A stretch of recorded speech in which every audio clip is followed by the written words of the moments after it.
What is popping, my Venom heads? It is me, MT, and welcome back to the Heavy Spoiler Show, y'all. This is about to be an ending explained for Venom: The Last Dance, because we have got to talk about this movie's big ending, because Knull is very much on his way to the Marvel cosmos. So let's just get into it, my nerd babies. Alright, so Venom: The Last Dance has 2 extra scenes during the credits. One mid-credit scene and one proper post-credit scene. But it's the mid-credit scene that will undoubtedly raise the most eyebrows. The main movie of course ends with Venom proving to be the lethal protector that he always wanted to be, as he seemingly sacrifices his life to save his homie Eddie Brock and the rest of the world, specifically by taking an acid shower before getting hit with the full force of Strickland's grenade.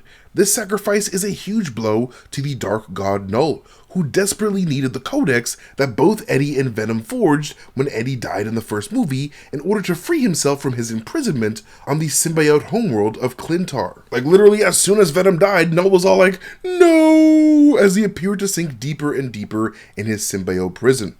Eddie, of course, finally makes it to New York City to see the Statue of Liberty, assuming that the entire universe is now safe due to the key piece of the Venom-Eddie Codex having been destroyed. But the mid-credit scene that follows this bittersweet ending very much puts the future of the cosmos into question, because that super quick mid-credit scene is literally just Knull vowing to make humanity watch as he, quote, kills your world. A quote directly pulled from 2020's King in Black #1 when Knull finally arrives on planet Earth in an attempt to do just that.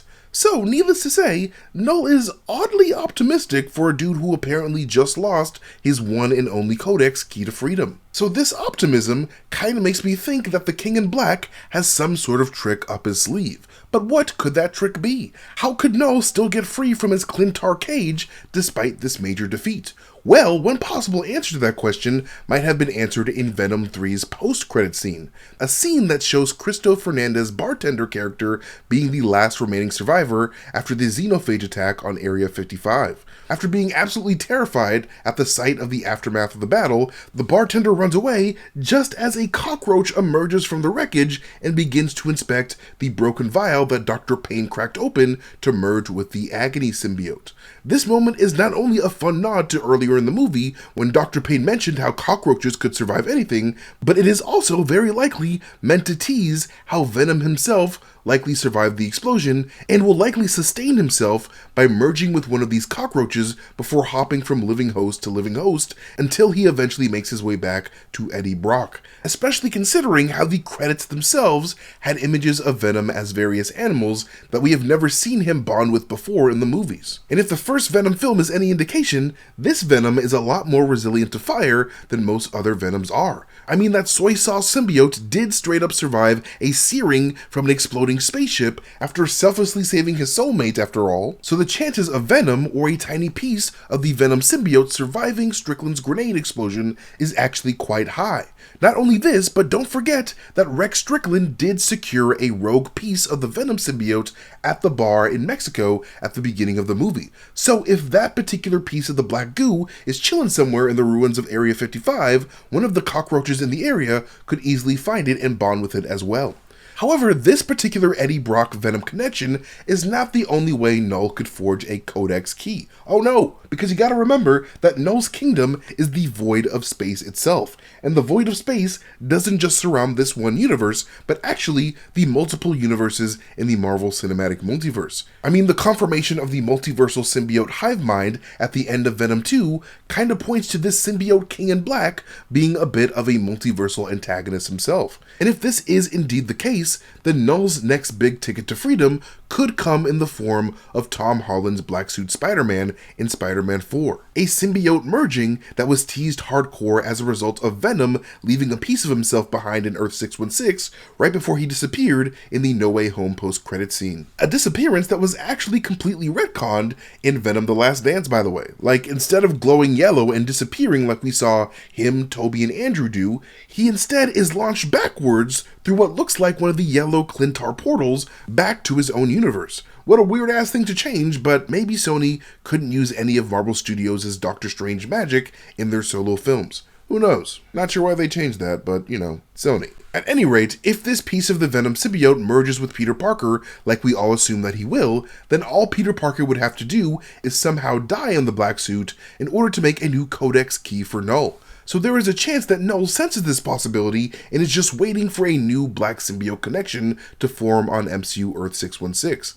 However, if you really think about it, Knull should have yet another means of forging a codex key through another Eddie Brock Venom connection, specifically the Eddie Brock Venom we were introduced to in Sam Raimi's Spider-Man 3. But what are you talking about, MT? We literally saw Topher Grace Eddie Brock explode when Spider-Man tossed a pumpkin bomb at the Venom symbiote, so how the hell could Topher Grace Venom still be alive? The same damn way that all the other Spider-Man villains from Sony's past got a second chance at life, the Spider-Man No Way Home spell. Because you gotta remember that Doctor Strange did say that the spell managed to transfer the souls of everyone who knew Peter Parker was Spider-Man to MCU 616, right before they were supposed to die, which is why we saw Sam Raimi's Green Goblin, Doc Ock, and Sandman alongside Mark Webb's Lizard and Electro. But along with Dane DeHaan's Green Goblin, we never really found out what happened to Topher Grace's Eddie Brock, who was also very likely saved from his fate following that spell.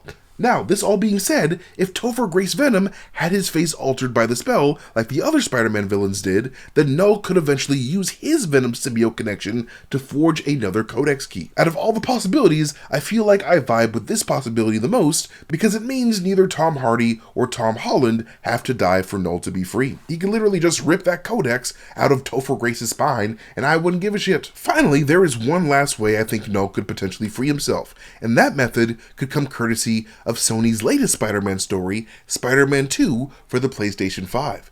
In that game, we straight up witnessed the death and resurrection of Peter Parker when Harry Osborn bonded the Venom symbiote to Spider-Man to save his life, thus creating the conditions for making a codex. Granted, the Venom symbiote itself does end up being destroyed by the end of the narrative, possibly keeping Knull from being able to use PS5 Peter's codex. However, Peter Parker does still have the anti-Venom symbiote inside of his body, born when Miles Morales and Martin Lee attempted to purify Peter's insides of the remaining bits of the Venom symbiote's influence. So there is a chance Knull could use the anti-Venom symbiote within Peter to extract a codex, but whether or not Knull can actually do that with this purified symbiote has yet to be seen.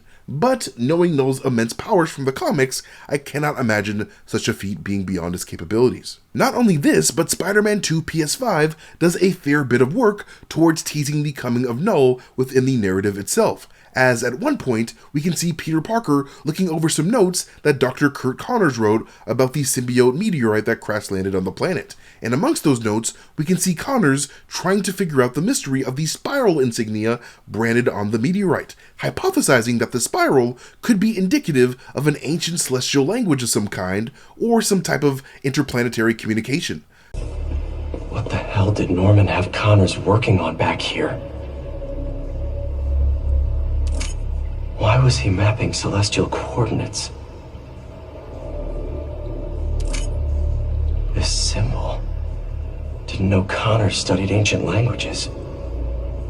But readers of the Venom comics already know that this symbol is none other than the symbol of Knull, one that usually appears on the faces of symbiotes directly under his influence. And if you consider that the Spider-Man 2 video game already connects hardcore with Sony's Across the Spider-Verse, with both that cool scene with Delilah after you collect all the Spider-Bots, as well as PS5 Peter Parker being seen watching over some of Miguel's anomalies in Across the Spider-Verse itself, this Knull tease in the Spider-Man 2 game could be Sony's clever way of setting up the coming of cinematic Knull's army of xenophage monsters to the PlayStation universe to collect his codex. But with all this talk of Knull this and Knull that, let's go ahead and dive into exactly who the character of Knull is from the comics, because he's kind of a big deal. Now, before the Big Bang happened in the cosmos, there were absolutely no stars or sources of light in the universe, so the entire universe was nothing but cold darkness. But just because the universe was dark as hell, doesn't mean this primordial void was without living beings in it. In fact, this dark domain had its own god, and this dark god was just chilling in this void, having himself a nice nap in the fetal position until blah blah blah blah blah! Here comes the Big Bang, being noisy and bright as hell, as it filled the universe with light. But this light did not come alone, of course, but with that light came the extra-dimensional Celestials, the color-coded cosmic colonizers colonizers who saw this darkness as free real estate in order to grow and expand their multiverse of light on behalf of the cosmic entities Infinity and Eternity. Now, imagine you were taking a nap in your own house and some assholes decided to wake your ass up with a huge explosion before tearing down all of your shit and redesigning your house to their liking. That's some rude ass shit, right? And Knull, the nappy god, thought so too. And so, like any cranky old man, Knull was like, "Get the hell off my lawn, you damn hooligans." But the Celestials were like, "Whoa, calm down, Jamal. Don't pull out the 9. But pull out the 9 with the silent K, Knull did, by making a crude sword out of his own shadow and using that dark sword to completely slice off the celestial dome off of one of these colonizers. And the Celestials were like, "Oh my god, he killed Kenny," and decided to banish Knull deep into the void so that they can continue filling the universe with light and peace. And after that, Knull had two choices. He could either ignore what the Celestials did and sit there in the void and sulk for all eternity, or he could use this celestial head that he chopped off earlier to his advantage and keep it real. And keep it real, Knull did, with his first step being to hop into the skull of this dead celestial and redecorate its insides to make himself a nice little forge area powered by the latent celestial energy still inside of this head. And using that celestial forge, he would empower that shadow blade that he made earlier with incredible cosmic power, calling his finished Necrosword all black. And this all black Necrosword is actually regarded as the very first symbiote in the Marvel Universe,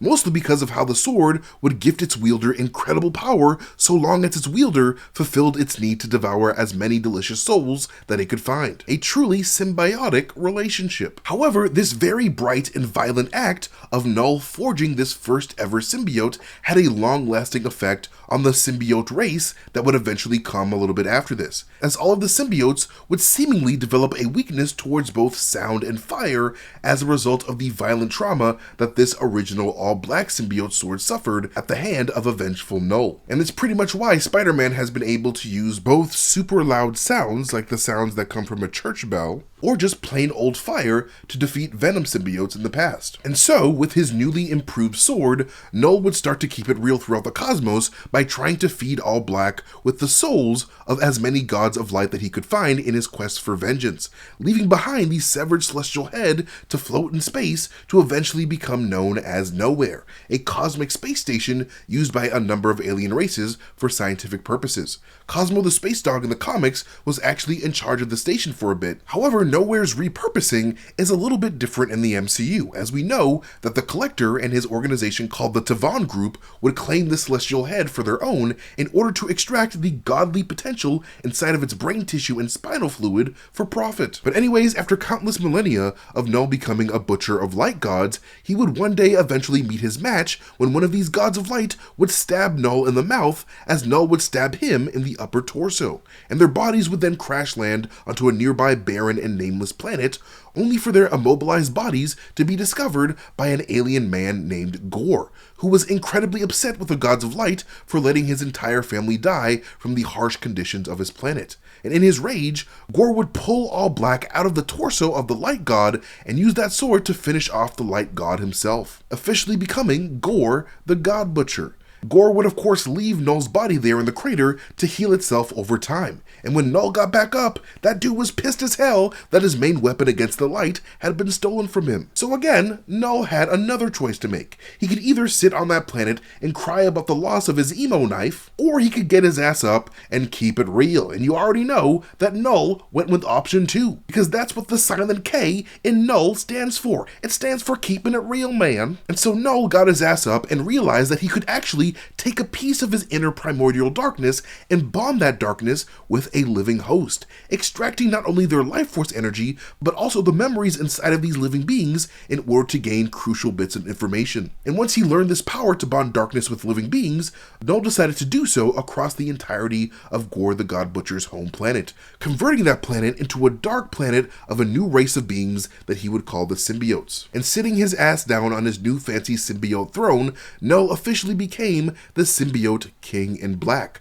a king who would send his symbiote army, which included badass symbiote dragons, to search galaxy after galaxy for light gods to kill, using his connection with these symbiotes to experience all the godly carnage that they wrought throughout the cosmos, until one day Knull would detect the presence of a god on a 6th century Earth, not knowing that this god was actually the Asgardian god of thunder, Thor Odinson. Thinking that he would just best Thor as easily as his army bested so many other gods in the past, Knull would be literally shocked to find that Thor had that sauce that made him the boss. Specifically when Thor sent a powerful surge of lightning into one of Knull's symbiote dragons. But this shock did not just affect that one dragon, oh no. This shock actually traveled across the perfect hive mind that Knull had built and radically severed Knull's connection to all of the symbiotes that he made, allowing for the symbiotes to think for themselves for the very first time in their lives. These free symbiotes would then go on to symbiotically bond with other random living beings throughout the cosmos,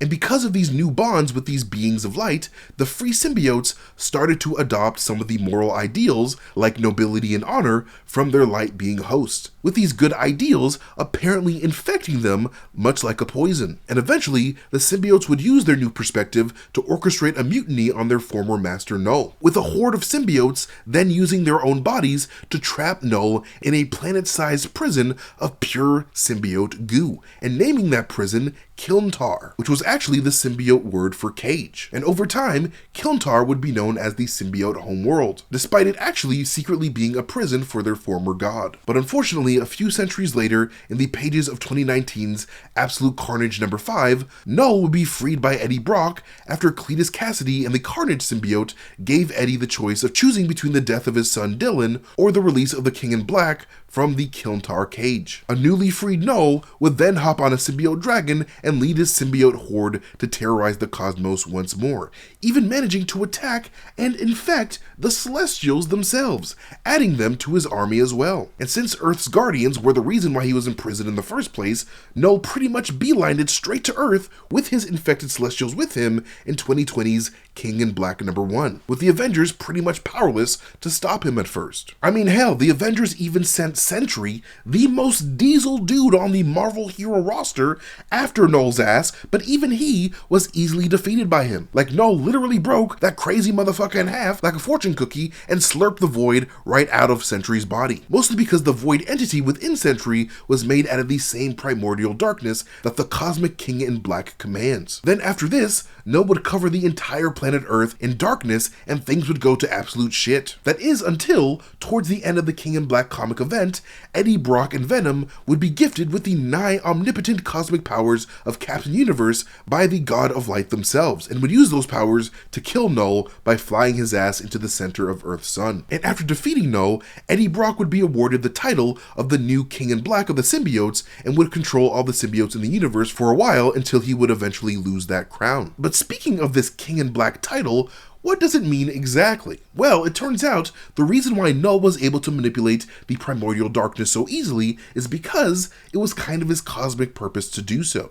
Because when the Celestials first approached Knull right after the Big Bang, they weren't just there to ruin Knull's life, but they were actually there to offer Knull the job of the Cosmic King in Black, an entity that was specifically meant to help maintain and safeguard the multiverse through his mastery of all things darkness. However, before the Celestials could communicate this fact to Knull, Knull straight up attacked them. And so the Celestials were like, wow, this guy kinda sucks, and then threw his ass into the Void and told him to fuck off. However, after Knull's death, Eddie Brock would lean into the King in Black role hardcore and would spend a few months in outer space protecting the universe with his unlimited army of symbiotes. But yeah, this all being said, since Knull is the current King in Black in the live-action Marvel Universe, this means that he too is a god that has absolute control over all symbiotic dark matter beings of all kinds. And if Knull manages to cross over into Marvel Studios' MCU proper, this means that dark symbiotic entities like Peter's Venom symbiote, the Black Knight's Ebony Blade, the Void within Sentry, Fury, and possibly even the Scarlet Witch herself could all be used in service of his conquest. But whether or not Marvel Studios is involved with Sony's Knull plans has yet to be seen. But if this ends up being the case, thank God Thanos destroyed the Ether Reality Stone, because that Infinity Stone is directly tied to the Primordial Darkness as well, as the Ether was actually forged into a weapon by Malekith in the same way that Knull created All Black out of his own shadow. Though technically, I'm pretty sure Knull could probably form his own Ether himself by just grabbing some more darkness and just forging that into another Dark Infinity Stone. But let's just not give this man any more murderous ideas, because he's already powerful enough as it is. But yeah, that's it for this ending explained video for Venom: The Last Dance. What did you guys think of the movie? Let us know in the comment section down below, and if you're excited for Sony's future plans for Knull. But anyways, you can follow me at Mastertainment on Twitter, YouTube, Instagram, Threads, wherever I am on the internet, but most importantly, follow Heavy Spoilers here on the internet by hitting that subscribe button and hitting that notification bell to get notifications for every time we upload a video. And hey, if you guys like cool clothes on your body, hit up the Heavy Spoilers store to get some of that on you. But like always, thank you guys for watching this video. You guys are amazing, and I hope you guys are doing okay. Stay safe out there, alright? Please, take care of each other. Alright, bye.